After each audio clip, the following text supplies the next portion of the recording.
À la une ce soir, liberté de la presse sous tension. Maïmouna Ndour Faye dénonce une tentative de musellement de son groupe 3M Universel. Document en main, elle accuse le ministre de la Communication de discrimination. Un nouvel épisode qui relance les inquiétudes sur l'indépendance des médias. Aide à la presse, course contre la montre, Ibrahim Bahoum appelle à plus de flexibilité pour les organes non conformes. Il dénonce l'empressement du gouvernement, justifié selon lui par la pression budgétaire, une situation qui met en lumière les défis de la régulation médiatique. En Guinée, une tragédie endeuille le football. Une bousculade lors d'une finale à Zérekoré fait au moins 56 morts selon les autorités, mais des ONG avancent plus de 120 victimes. Un drame qui suscite indignation et interrogation sur l'organisation de cet événement.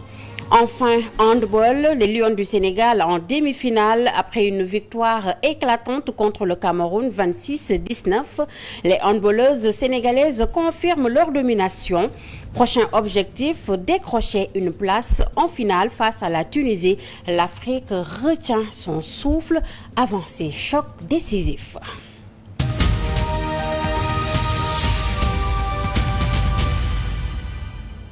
Merci de nous rester fidèles et bienvenue dans cette édition. La défense de la liberté de presse s'invite à nouveau dans le débat national. Ce matin, Maïmouna Ndour Faye, PDG du groupe 3M Universel, a convoqué la presse pour dénoncer ce qu'elle qualifie de tentative de musellement de son entreprise. Document à l'appui, elle a démontré la régularité de ses démarches tout en accusant le ministre de la Communication de tenir une posture qu'elle juge ségrégationniste. Devant la presse, Maïmouna Ndour Faye brandit des documents attestant que son groupe de presse 3e Universel, absent de la liste provisoire des médias légaux publiés par le gouvernement, est bel et bien en règle. Nous sommes aujourd'hui en possession de tous les documents. Des documents que nous avons transmis hier au ministère de la Communication. On s'est enregistré sur la plateforme mise en ligne par le ministère de la Communication. Le processus de notre enregistrement a été validé par un mail envoyé par les services techniques d'assistance du ministère de la Communication. On a fourni tous les documents exigés. MNF s'insurge contre la démarche du ministre de la Communication. J'ai pris le soin de m'entretenir avec le directeur de la Communication, qui est un interlocuteur privilégié et dont je salue la disponibilité. Celui-ci m'a informé des raisons pour lesquelles nous avons été mis à l'écart. Il s'agissait de fournir au ministère de la Communication cette décision du CNRA.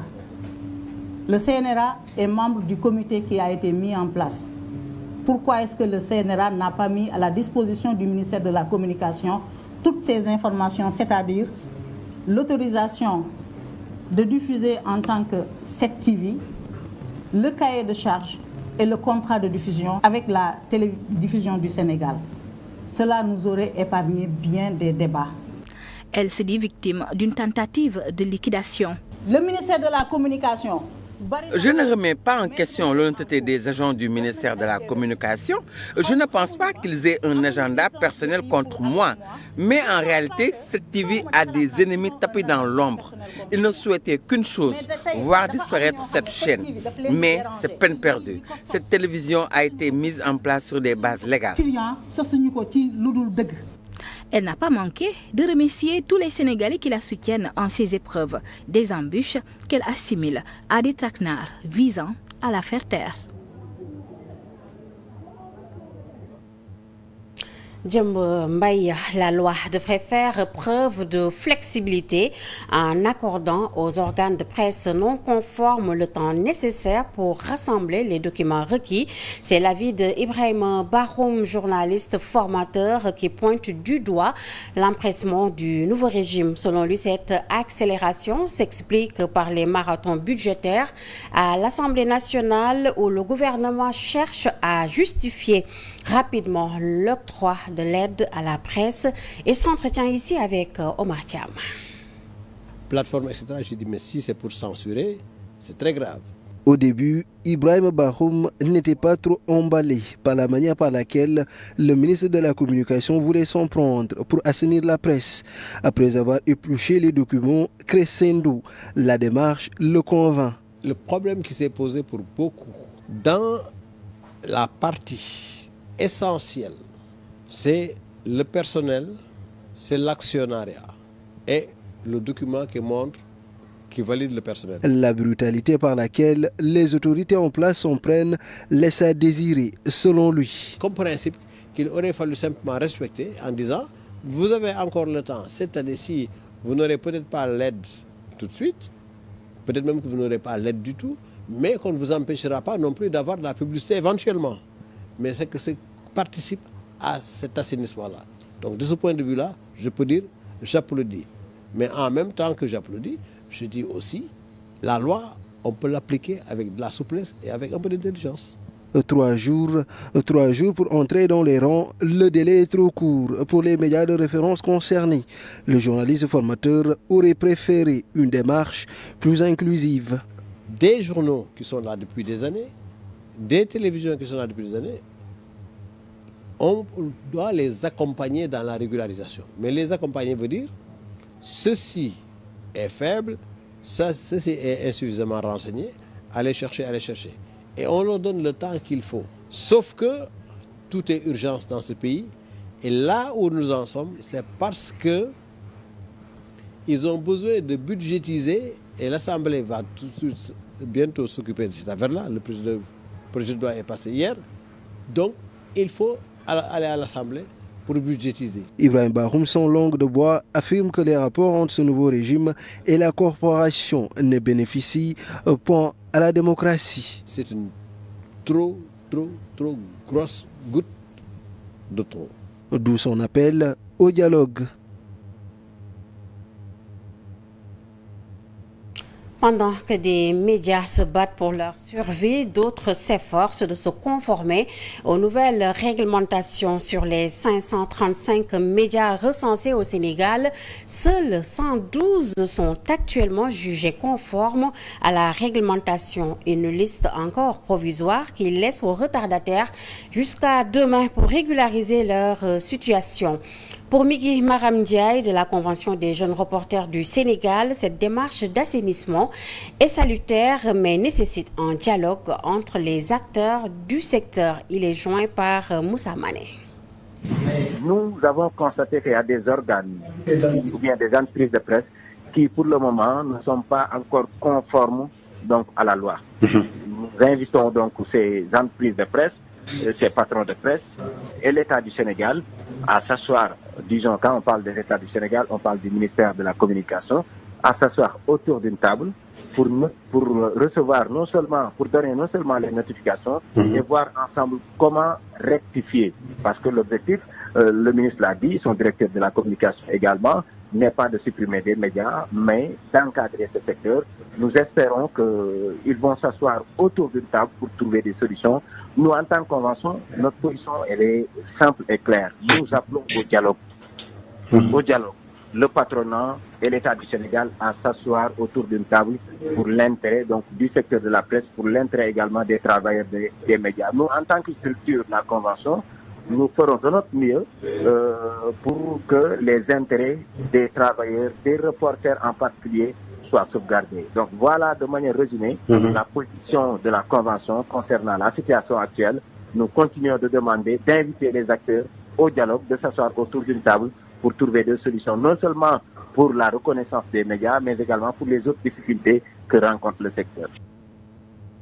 Ce processus d'assainissement suscite toutefois des tensions, comme le montre la réaction de certains organes exclus de la liste. Certains médias dénoncent l'exigence d'une autorisation ministérielle préalable qu'ils considèrent contraire à la garantie constitutionnelle de la liberté de création d'organes de presse. Une situation qui attise des divergences entre les autorités et les professionnels du secteur.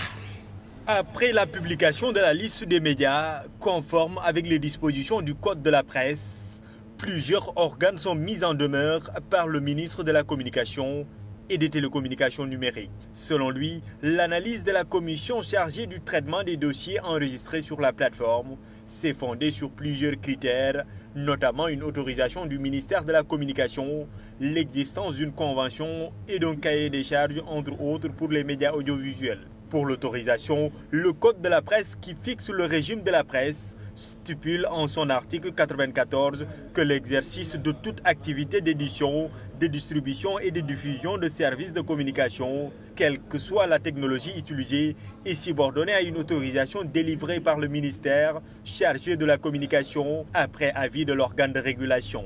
Elle ne peut être ni cédée ni transférée. Cependant, pour le cas spécifique de la 7TV, selon la directrice générale, la cession de l'autorisation est antérieure au Code de la presse. Or, il existe un principe général du droit selon lequel la loi ne dispose que pour l'avenir, elle n'a point d'effet rétroactif. En effet, le principe de non-rétroactivité empêche de remettre en question les droits acquis ou les actes conformes aux lois antérieures. De plus, la Constitution, charte fondamentale du pays, stipule que la création d'un organe de presse pour l'information politique, économique, culturelle, sportive, sociale, réactive ou scientifique est libre et n'est soumise à aucune autorisation préalable.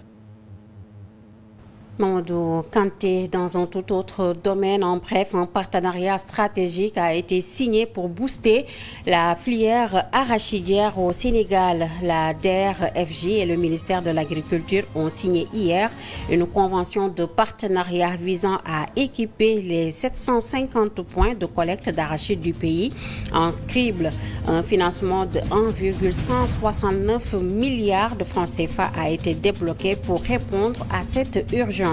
Formulée lors du Conseil interministériel sur la commercialisation agricole. Le ministre Mabouba Diagne s'est félicité de cet appui, soulignant son impact sur la souveraineté alimentaire. Le président sénégalais est en déplacement. Le président Bassirou Diomaye Faye est en déplacement pour renforcer la coopération avec des partenaires stratégiques. Bassirou Diomaye Faye est en visite officielle aux Émirats arabes unis jusqu'au 6 décembre à l'invitation du président Cheikh Mohammed bin Zayed. Ensuite, il se rendra au forum de Doha où il participera à des discussions sur la gouvernance mondiale et le développement durable. Je vous l'annonçais dans les titres, en Guinée, l'actualité est marquée par un drame ayant endeuillé une grande rencontre sportive à Zéro-Corée. Une bousculade meurtrière lors de la finale d'un tournoi de football a causé 56 morts selon le gouvernement, mais les ONG locales estiment le bilan à plus de 120 victimes. Ce tournoi, organisé en soutien au général Doumbouya, suscite une vive indignation, suivant ce récit de Djibril Diallo. Pour le collectif régional des ONG de défense des droits humains, l'Alliance des jeunes leaders de la forêt, Mouvement Pro-Doumbouya et la junte du CNRD qui l'a appuyé sont les deux principales responsables du drame de Zéro-Corée. Les ONG insistent sur le nombre de morts qui, selon elles, s'élève à 135, très loin donc du bilan du gouvernement. On décompte basé sur les témoignages des supporters et des familles, entre autres. L'enquête des ONG indique aussi que 50 personnes au moins sont portées disparues, l'hôpital étant complètement saturé le jour du drame. Des dépouilles ont été transportées au camp militaire de la ville. Mais depuis, plus de nouvelles de la part des autorités militaires de Zéro-Corée. Le collectif demande l'interpellation des organisateurs du tournoi et encourage les familles à porter plainte. De son côté, le ministre de la Justice menace de poursuites judiciaires. Quiconque donnerait des chiffres fantaisistes susceptibles de troubler l'ordre public. Les Lions du Sénégal se sont qualifiés pour les demi-finales de la Coupe d'Afrique de handball féminin en s'imposant face aux Lions indomptables du Cameroun 26-19 ce mercredi au gymnase de Kinshasa. À la mi-temps, les Sénégalaises menaient déjà 12-9, confirmant leur supériorité dans une rencontre maîtrisée de bout en bout avec un parcours presque parfait. Une seule défaite et 4 victoires en phase de groupe. Dungo Camara et ses coéquipières poursuivent leurs rêves. Elles devront toutefois confirmer leur élan en demi-finale contre la Tunisie, vainqueur du Congo 28-29. 24 plus tôt. Dans les autres rencontres, l'Angola, tenante du titre, a écrasé l'Algérie 34-15 et attend de connaître son adversaire pour les demi-finales qui sera désigné à l'issue du match entre la RD Congo, pays hôte, et l'Égypte prévu sous peu. Les affiches des demi-finales sont donc Tunisie contre le Sénégal, Angola contre RD Congo ou Égypte. Ces 4 équipes se sont d'ores et déjà qualifiées pour représenter l'Afrique à la prochaine Coupe du monde de handball féminin prévu en décembre 2025 en Allemagne et aux Pays-Bas. Voilà, c'est la fin de cette édition. Merci de votre attention. À 21h30, Maïmouna Ndour Faye reçoit Aïssata Tall Sall dans l'émission L'invité de MNF. Bonne suite des programmes. Au revoir.